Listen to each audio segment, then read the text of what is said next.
this has been an excellent opportunity to talk about some exciting things happening in Michigan and how we can have a really broad impact in a number of areas.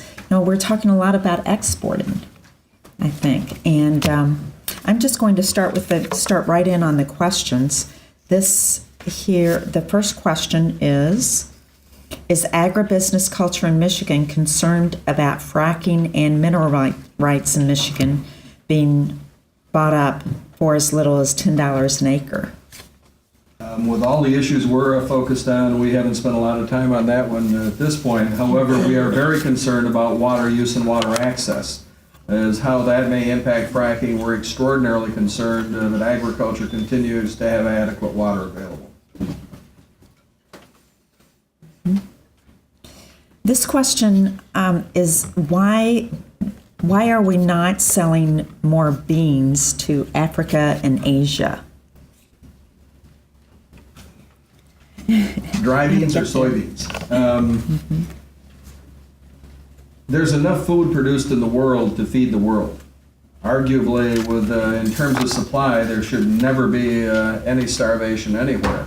The irony is, it's all about two things. It's about logistics and it's about money. Our producers in Michigan don't want to grow dry beans, black beans, and not be paid for them. So that's an issue. But as I mentioned, Brazil produces an awful lot of agricultural production every year. The Ukraine does as well. There's many parts of the world that produce an awful lot of food that frankly can't get where it needs to get to. That's why I focus so much of my presentation on logistics. Because if we can't get it there, it's irrelevant how much you have. The biggest challenge in Eastern Africa, as Ajit was speaking, the biggest challenge in Eastern Africa is getting food from the port inland. You just physically can't move it. I've been there probably 20 times. It's impossible to move an awful lot of commodity around some of those developing countries. The same is true in Guatemala, Honduras, Haiti. There is no transportation infrastructure. You can get it to the port. The irony is in Haiti, the example is we can get production to the port in Haiti. We can't get it inland to feeding centers. It costs as much to move it 20 miles inland in Haiti as it does to move it from Michigan to Haiti. That's as simplistic as I can make it. It's physically getting it there and getting paid for it.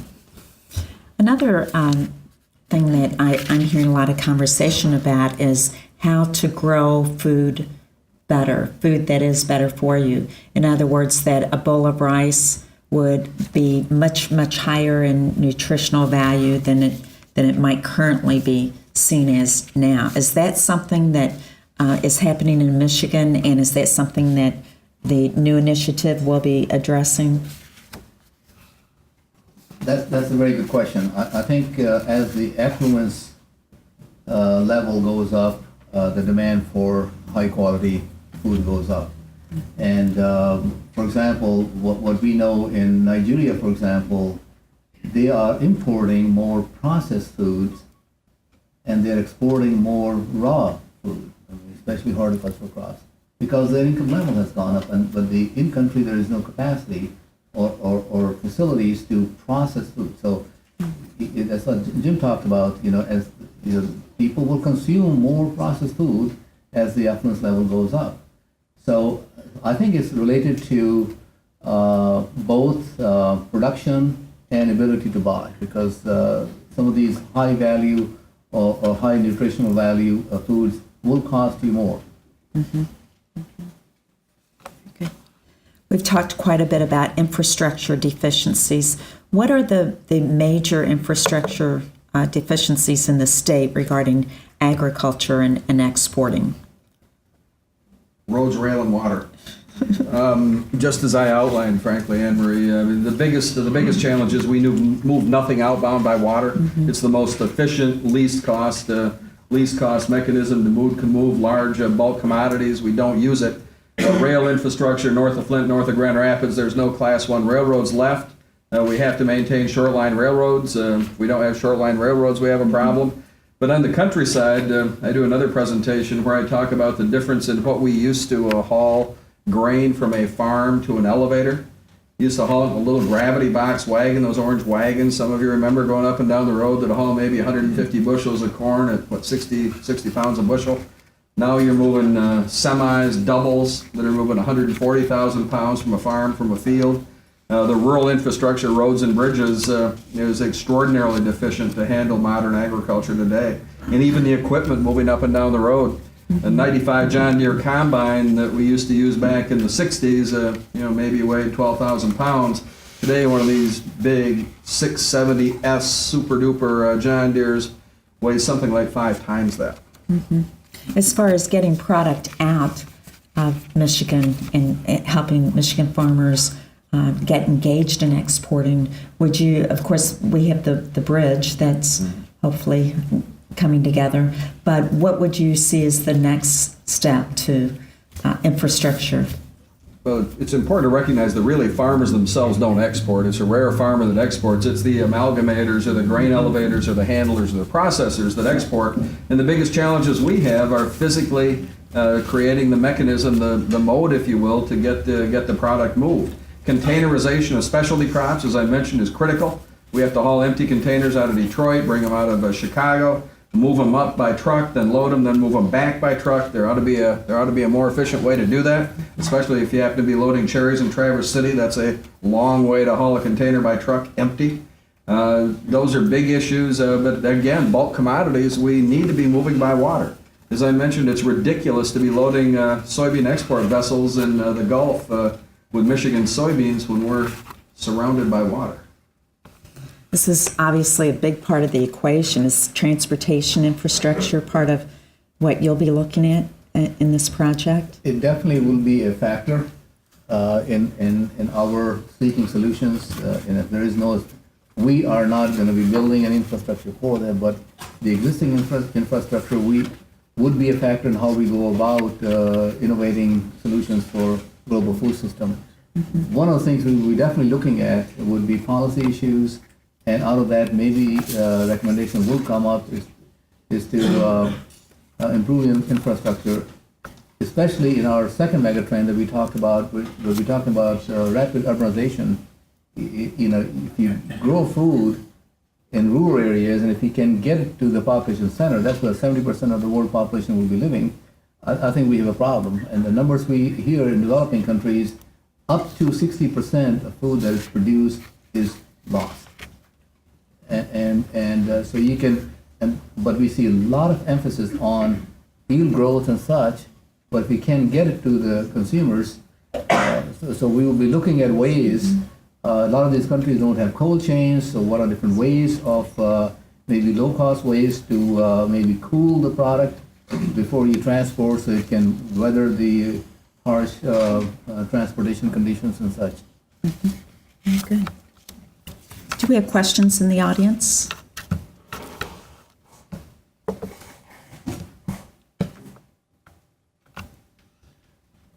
Jim, this question's for you.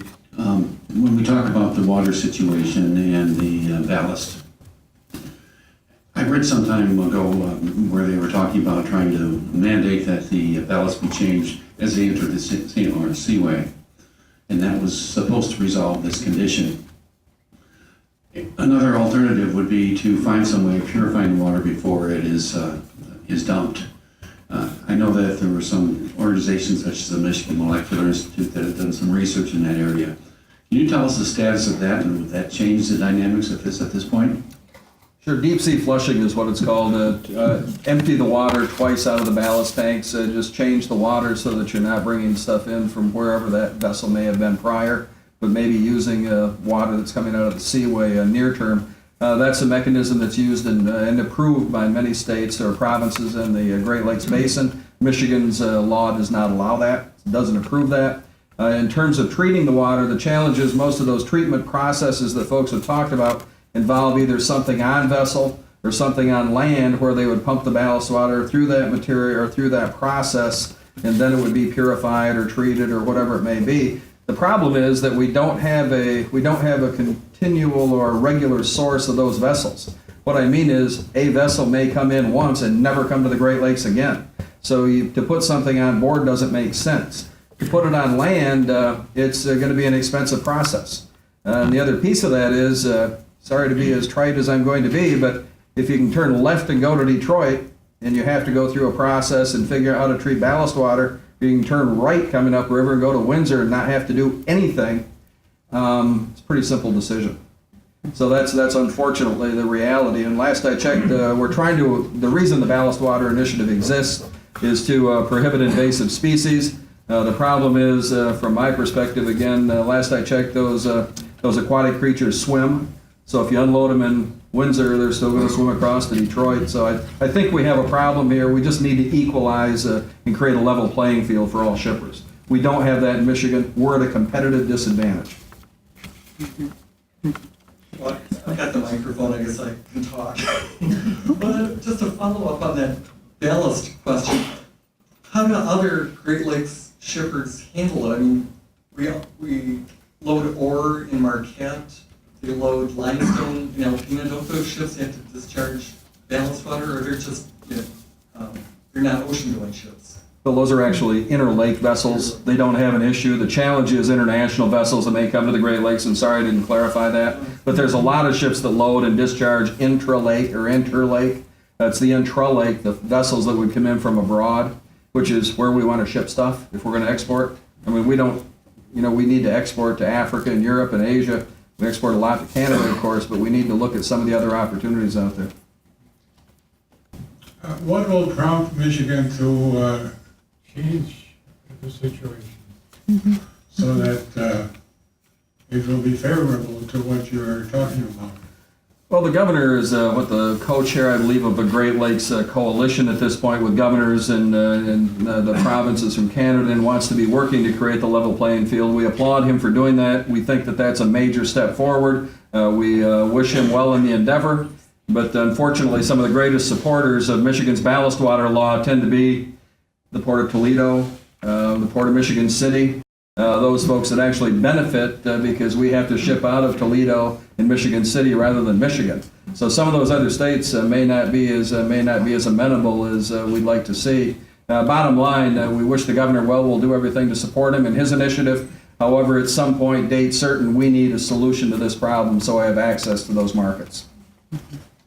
As a follow-up, why are we not, the United States seems to be concerned about the whole world, and some of these Arab sheiks and all these characters don't seem to donate anything to alleviate the world situation, the hunger situation. And is it possible to get entrepreneurs from the Middle East to bring money into Michigan so that we can get our railroads and dredging and all that stuff done? We're actually doing okay in Michigan. We need to invest some. I don't think we want to necessarily see a whole lot of international investment here. We're pretty happy with being a pretty strong domestic operation. As I said, our members spent $500 million last year. We'll spend probably, we'd estimate easily another $300 billion this year, million rather. The dredging is going to happen, and I'm confident the legislature is going to make the dredging happen. In terms of port development, we have folks in Michigan ready to invest in port development if we can deal with some of these other challenges. In terms of rail, the budget that's currently focused out there right now, that's currently before the legislature, would provide some funding for rail improvement. There's some other funds out there. Private sector's willing to invest. There's some real opportunities. I don't think we really need to go abroad for some of that investment. We just need to target and focus a little bit. Okay.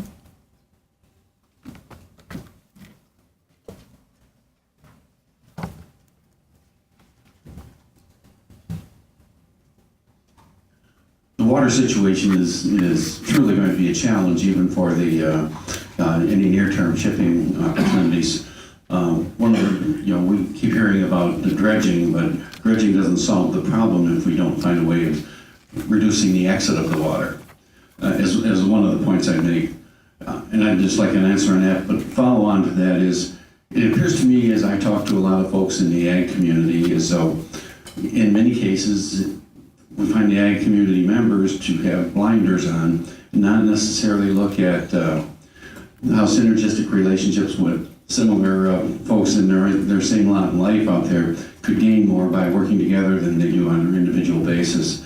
And are you doing anything to try and help in promoting let's say, expanded co-ops and other ways in which they could address some of these international markets by working together and now having much larger volumes that they're dealing with, making shipping by water a much more viable option.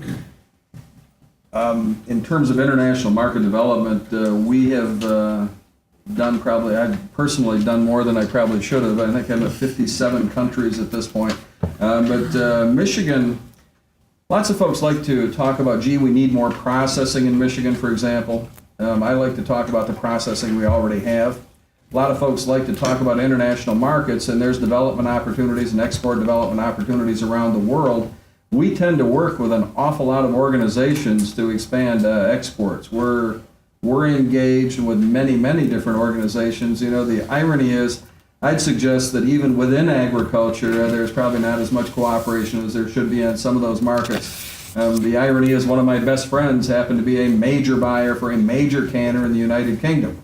He also bought fruit products and had never met the fruit folks from Michigan. Now, this goes back 10 or 15 years. I really don't write that down, but it goes back a long time. But trying to create synergy even within the industry is important.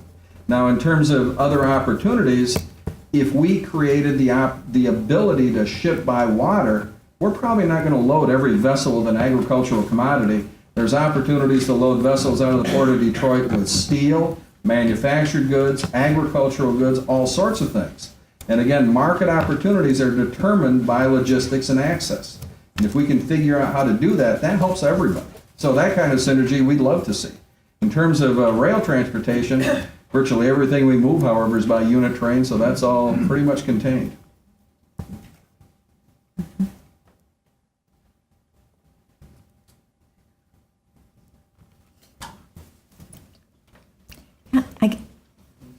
There's a question right here, Kathy. Yes, this is for either one of you. It's kind of a two-pronged question.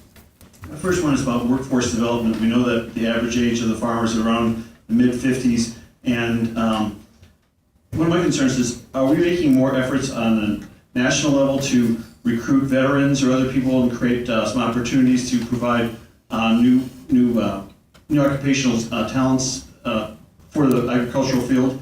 And the other one was about pest management and also storage. I mean, with all this distance that we're sending our goods, what are some of the risks and things that we're challenged with in terms of being able to keep the food still vital? I can address the veteran program. MSU does have a program that they've initiated through Institute of Ag Technology in the College of Agriculture. I'm not very familiar with it, but there is a program to particularly homeless vets, to give them skills in the ag sector so they could find jobs. So there is that program, and I'll let Jim address the other one. We'll hire anybody that has good skills and interpersonal skills. I mean, the irony is, in my world, it used to be 10, 15 years ago that an ag background was almost critical. Today, if a young person or anybody that's looking for a position has the ability to communicate, strong interpersonal skills, don't really care where they come from or what the background may be. Most of our large member companies have ag training programs at this point, which is kind of ironic. In terms of pest management and those kinds of things, we have a very robust process in Michigan to do phytosanitary inspections. Anything that's exported from here is certified to be free from export pests. The challenge is what's coming in, and that's a much more enhanced program at the federal level than it used to be as well, because of some of the issues we've seen, like longhorn Asian beetle or emerald ash borer. Folks have figured out, I think, across the board that we can't have those critters show up here.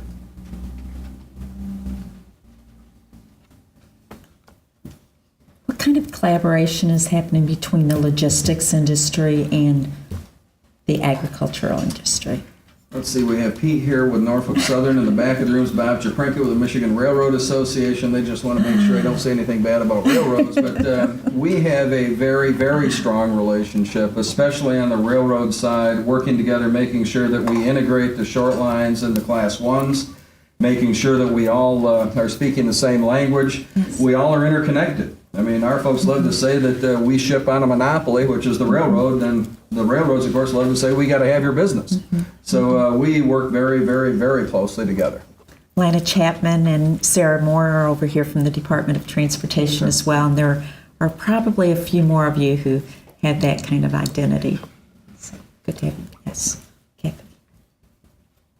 I would like to know why Michigan is allowing Canada, like Leamington, they're just acres and acres of aqua agriculture. And they send their tomatoes and stuff over here. And I wonder why we don't deal with making their fish ponds and aqua agriculture, more of it in Michigan. I'd say a couple things. First is it's all about money. Canada has a much different agricultural structure than the United States. We have a very free market oriented system, and our folks will produce what they can produce and where their risk is least and where they can maximize revenue. In terms of specialty crops, we can talk about tomatoes in Leamington and south toward Erie and some of that specialty crop production in Ontario, but I'd urge you to go to the west side of Michigan. We have more acres under glass growing horticultural crops than most any other. Well, in fact, it is more than any other state in the union that's growing floricultural crops. So we do an awful lot of things here. Those folks who grow tomatoes in those greenhouses, my sense is they make more money growing orchids and tulips and probably Easter lilies.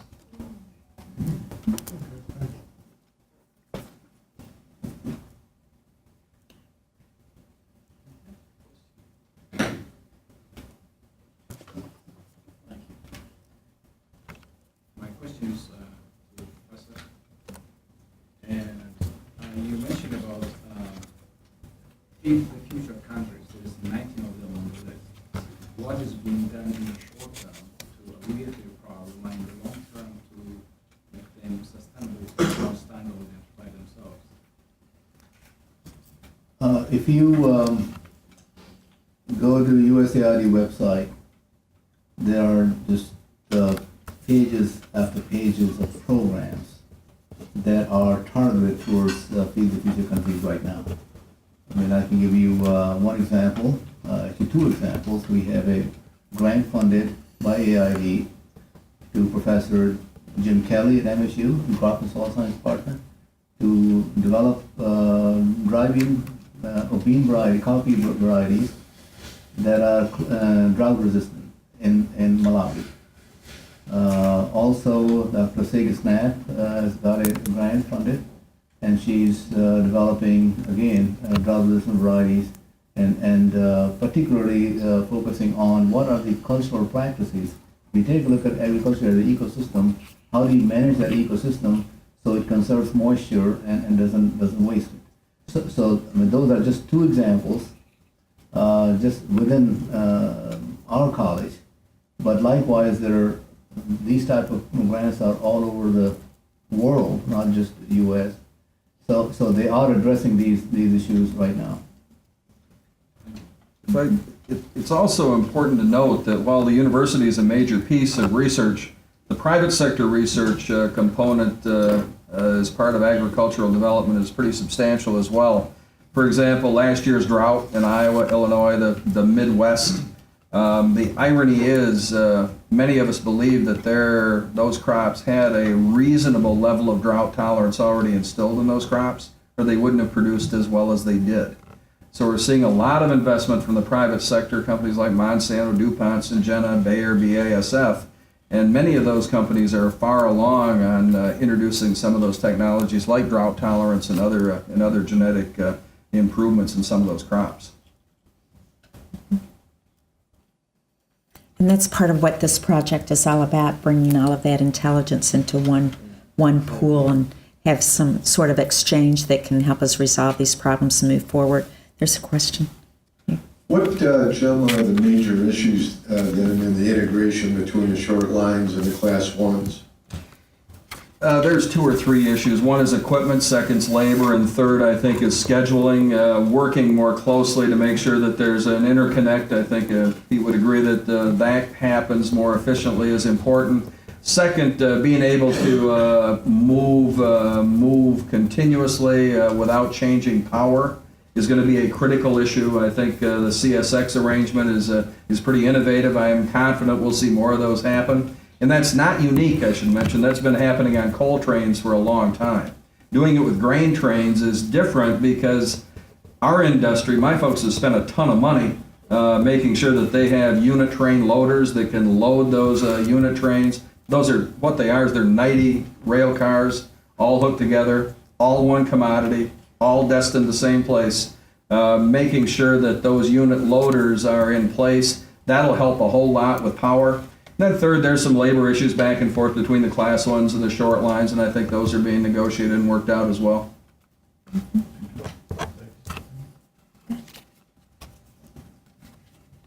I did want to mention that the presentations will be posted on the website, IPPSR's website, IPPSR.msu.edu. So if you'd like to share that with your colleagues or refer to them in some way, you'll find them at that website. Sir. That was going to be my question. I do have Very good. One other item for you, and it's actually for both of you. I'm from Saginaw Valley State University, and we've been working with a number of regional leaders over there, and there's a strong grassroots level interest in us holding an ag summit with a lot of focus on what are international market opportunities and all. I don't want to reinvent the wheel, so we'd like to find some way in which we could work closely with you folks and have you bring your message, and we'll add some other things on top of it and deliver it over in the Great Lakes Bay region. Excellent. Certainly. First of all, come to our launch event tomorrow. But really, these are the kinds of things that we want to engage in. We are not an insular system or program or institution. This is a network of networks. That's how our president puts it. I would say, get in touch with me. We should have a conversation and see how we can engage and work with you to address some of the areas that are of interest to you. Of course, we're happy to help any way we can. I would urge you to introduce yourself to the gentleman next to you at Norfolk Southern. Logistics drive market opportunities. I can't stress that enough. And in terms of export, we have to be able to move. Commodities. I would strongly encourage some of those transportation folks on any agenda to talk about export opportunities or export destinations, if you will.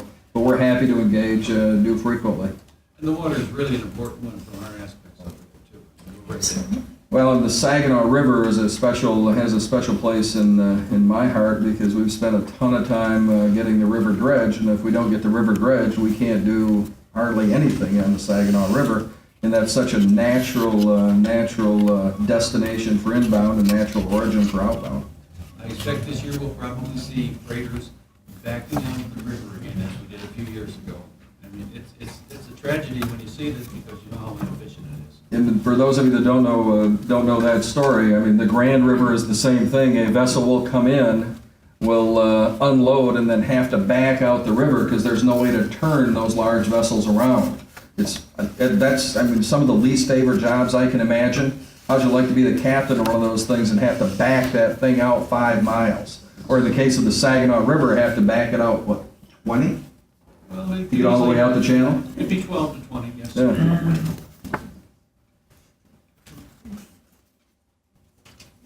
I'm sorry, what was that address for the PowerPoint? IPPSR.msu.edu. Did this just get louder? Scared myself.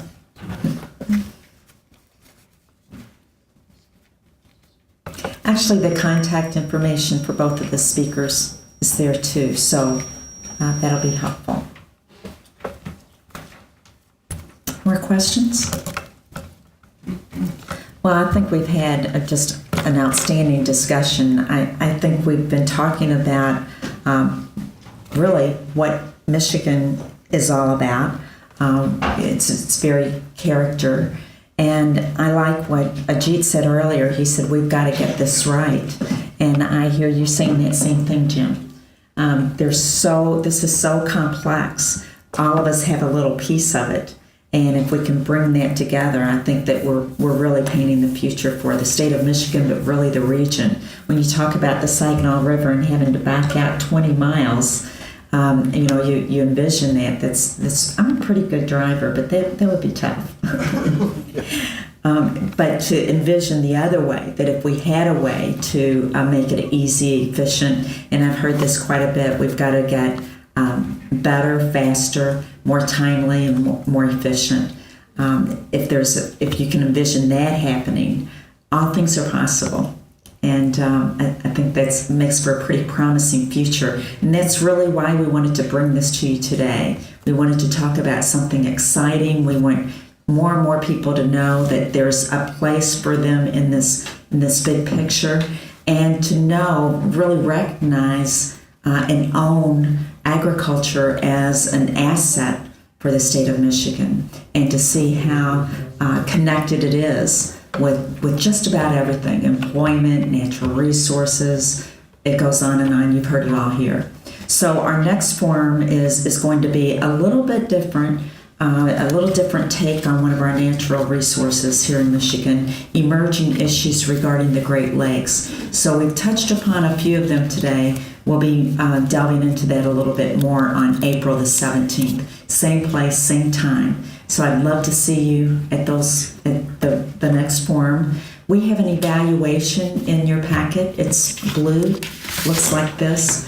So if I could get your help in completing that, give us some ideas on what are some of the issues that you would like to see covered in this kind of venue, that would be terrific. Have I got it all covered? Thank you for being here. There's one more thing, it's the most important thing, and that is to thank our panelists today.